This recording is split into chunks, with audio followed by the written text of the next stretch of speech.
508 meters of steel, swaying, right now. Outside, a typhoon tears the city apart. Inside, coffee quietly gets cold. The building moves, a slow, long sway like a ship at open sea. Nobody leaves.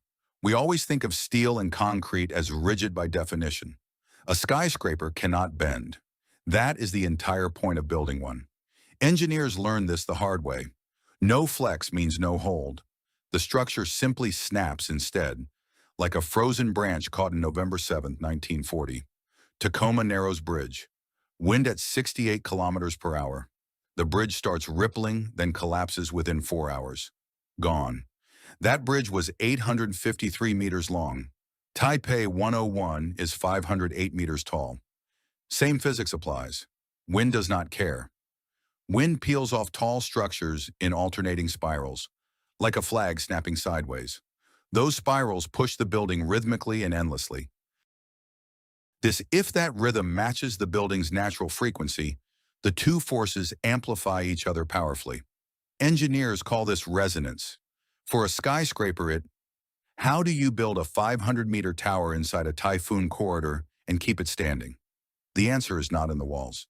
If this building sways through every major storm, why do the people inside not feel like they are riding a carnival attraction Because something up there moves in exactly the opposite direction, and it weighs more than 100 fully loaded Boeing 747s, all combined August 2019.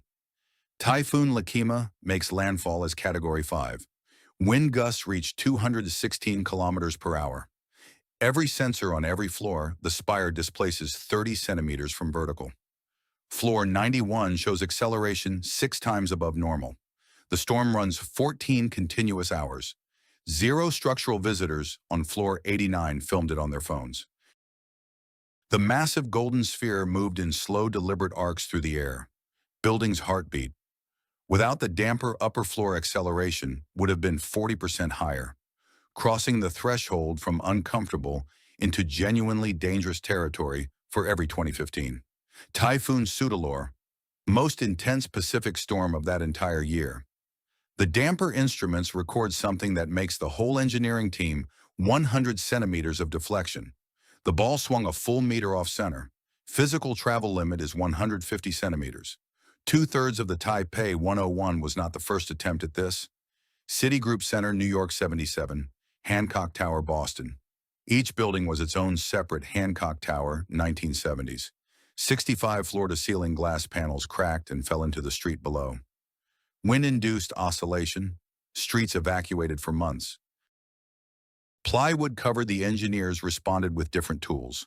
Tuned mass dampers, liquid dampers, giant rooftop water tanks, viscous wall systems, and active computer-controlled counterweights. That enemy has a name. Von Karman described it mathematically in 1911. Alternating vortices forming behind any blunt object moving through air. Von Karman showed vortices shed at a frequency directly tied to wind speed and building width. Predict the wind and predict the rhythm. Between 2004 and 2023, the Taipei 101 damper activated in more than 60 significant weather events. Every typhoon season, every major tremor. But here it gets genuinely strange. Shanghai Tower, 632 meters tall, taller than Taipei 101, has no pendulum. No, its facade spirals 120 degrees from base to roof. That one twist disrupts vortex formation entirely. Wind tunnel shows 24%. The tuned mass damper story starts with a crisis most people never heard of. New York, 1977. Citigroup Center just completed. Le Mesurier. The result stops him cold. Certain wind angles could collapse the already occupied building. He self-reported to the city. Night crews secretly reinforced the A damper was added as part of that critical fix. For Taipei 101, engineers scaled it up. 660 tons, 5.5 meters. Here is the physics. Building moves right. Inertia keeps the ball momentarily left. That split-second lag creates an opposing force. Think of the mass must be precisely right. Cable length is calculated, so the pendulum's natural frequency matches the building's own. Change it by 10. 8 hydraulic cylinders at the sphere's base, industrial shock absorbers the size of pickup trucks, catch the ball at peak deflection, ARUPs, 2003 analysis. Upper floor occupants feel 30 to 40% less acceleration in major wind events. That is the exact line between barely, but models miss things. Real wind is turbulent, three-dimensional, and chaotic, not a clean wave. Every simulation uses assumptions. The result is the TMD works best inside its specific tune frequency band. Push wind into unusual rhythms or unexpected oscillation modes, and the damper's efficiency. Under all of this, literally, Taipei sits on a sedimentary basin, 382 piles, 80 meters deep. Soil amplifies certain. Here is the disagreement that keeps structural engineers awake at night. The passive mechanical pendulum, working without any power at all, versus, and nobody advertises this, no universal standard exists for damping systems in buildings above 500 meters. Every super tall negotiates its own criteria. Theory 1. The passive pendulum. No power required, no sensors, no software to crash mid-storm. Gravity and inertia do all the work. City wind pushes the tower right. 660 tons lag behind a fraction of a second. Still heading left. That opposing force. The pendulum only works when correctly tuned, and tuning drifts naturally. Cables stretch over decades. Temperature cycles expand and contract the steel. Small no-published engineering study documents natural frequency drift of Taipei 101's TMD across its 20-plus years of operation. That data either does not. Theory 2. Liquid dampers. No massive steel sphere, just huge rooftop water tanks sloshing back and forth as the building moves. Theory 3. Active mass drivers. Computer-controlled actuators push the counterweight in real time while reading live sensor data every single millisecond. More precise.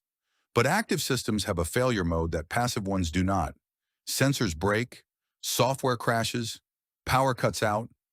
In the worst storm, Shanghai Tower chose a completely different path.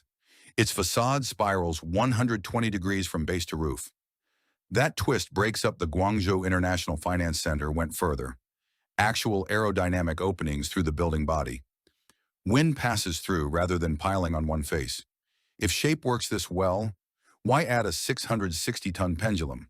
If the pendulum solves it all, why bother with aerodynamic architecture? But neither theory covers every scenario. During Pseudolore 2015, the Taipei 101 damper reached 100 centimeters of deflection. The engineering model predicted, and there is a part with no published explanation, the maximum deflection vector did not align with dominant wind direction. The ball moved September 18, 2022. Magnitude 6.9 earthquake strikes eastern Taiwan. Typhoon season pressure systems still active over the island. Two forces, two directions. 1. The TMD performed a double oscillation, a motion pattern completely outside any simulation in the engineering models. The team watched live data. Taipei 101 was designed for wind loads up to 216 kilometers per hour. Climate projections now show super typhoons above 204 cables holding 660 tons have been in near continuous motion for over 20 years. Metal fatigue accumulates invisibly in microscopic stress. During Pseudolore, the ball physically contacted a restraint buffer, a structural stop designed to protect the surrounding frame from the sphere. The visitors on the observation deck described the sphere's motion as completely unmistakable. Several people uploaded phone footage online. The building was not evacuated. Beating.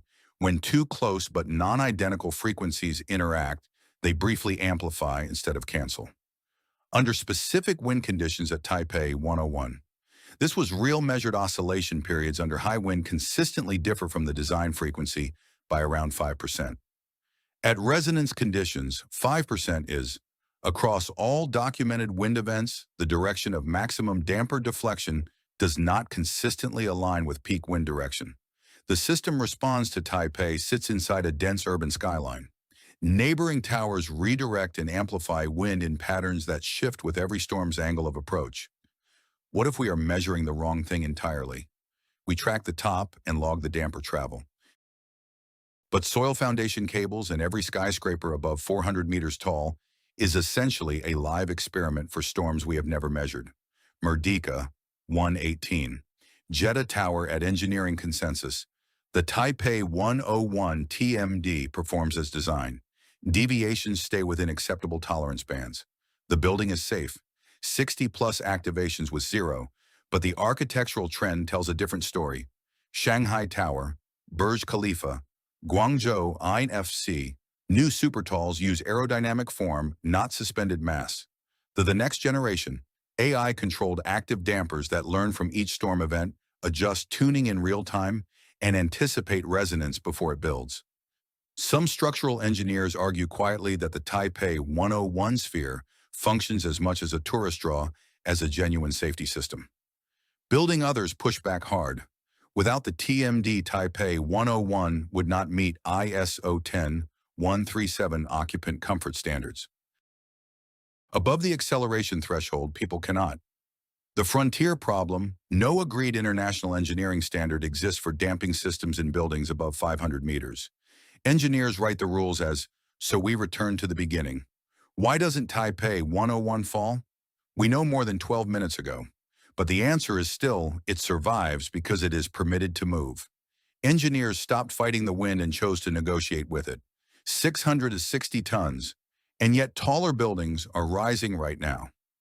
Merdeka 118, Jeddah Tower at 1 full kilometer.